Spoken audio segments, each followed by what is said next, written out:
Good news, guys. Lamborghini are back with another monster. We've all known for some time that the Aventador is being discontinued and replaced with a hybrid, and today is the day we can finally reveal that car to you guys. Have a look at the new 1,015 horsepower Lamborghini Revuelto. Looks like a Lambo, and it sounds like it's designed to behave like one as well, very much. Lamborghini say this car defines a new paradigm in terms of performance, sportiness, and driving pleasure. We're going to come to the design details in just a second, but first of all, a word on the name, Revuelto. I hope I'm saying it right. Apparently it means scrambled in Spanish, but can also mean turbulent. It's interesting because this is Lambo breaking away from tradition and naming their V12 car something that isn't related to bullfighting. Anyway, the Powertrain. This car does not get rid of the V12, and it doesn't turbocharge or supercharge it either. That naturally aspirated V12 is still present, but this time it works alongside 3 electric motors powered by a lithium-ion high-specific power battery pack to deliver 1,015 horsepower. As for the gearbox, Lamborghini's done away with the single-clutch robotized manual in favor of a dual-clutch gearbox, and yes, the car will also have an electric-only mode. I won't keep you waiting on performance either. It's quick. 0 to 62 in 2.5 seconds, 0 to 125 miles an hour in less than 7 seconds, and a top speed of more than 217 miles an hour. That's quicker than the Aventador SVJ, by the way. That car needed 2.8 to get to 62, 8.8 seconds to reach 125, although both had the same top speed. And remember, this is the standard Revuelto.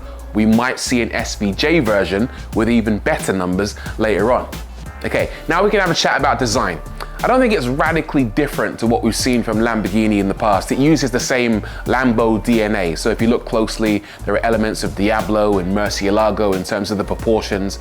And the front end looks like a remix of both the Cyan and Hurricane Technica, particularly in the Y-shaped DRL lights at the front. Although the lower air intakes below those are more beefy than you'd find on both of those cars.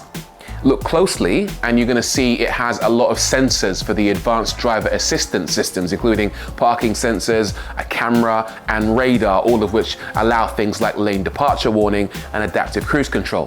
So maybe this is going to be the first Lambo that can kind of drive itself, after the Urus, of course.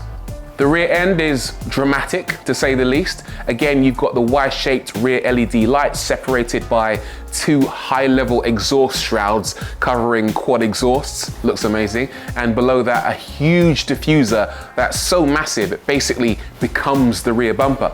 There's also a rear wing, by the way, but just like on the Aventador, it's tucked away until you need it, at which point it can deploy to 2 different heights to give you medium or high downforce.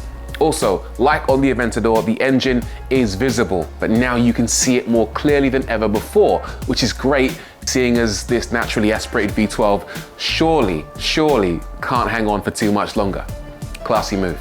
As for the inside, it's changed quite a lot. There's now a new steering wheel with a ton of buttons. We're going to come back to that in a second. There's a new 8.4-inch vertical infotainment screen. The Aventador was begging for a new infotainment screen, so we finally have that. Lovely. Plus, the reverse selector is borrowed from the company's newer models, and of course, it keeps the big engine start button as well. Notice the passenger has their own display as well. This one is 9.1 inches and allows the passenger to see the same data as the driver. So you have a nice pilot and co-pilot theme going on. The driver display, meanwhile, is 12.3 inches. I can't wait to see launch control flash up on that. Goosebumps. Okay, back to the steering wheel for a moment. This has buttons for adjusting the lifting system and the rear wing tilt, plus your turn signal, launch control, and changing the driver modes, of which there are 13 in total. These include recharge, hybrid and performance, city, strada, sport, Corsa, and an electric 4-wheel drive mode for if you want to go off-roading without annoying the wildlife with a V12, I guess. What's it going to be like to drive? Well, it should be epic. It's got an NA V12, so it should be crazy loud. It's got 3 electric motors, so it should be crazy responsive, and it's got the best power to weight ratio in the history of Lamborghini, 1.75 kilograms per horsepower. And then there's the downforce. We don't know the exact figures right now, but it's 61% more downforce at the front and 66% more at the rear.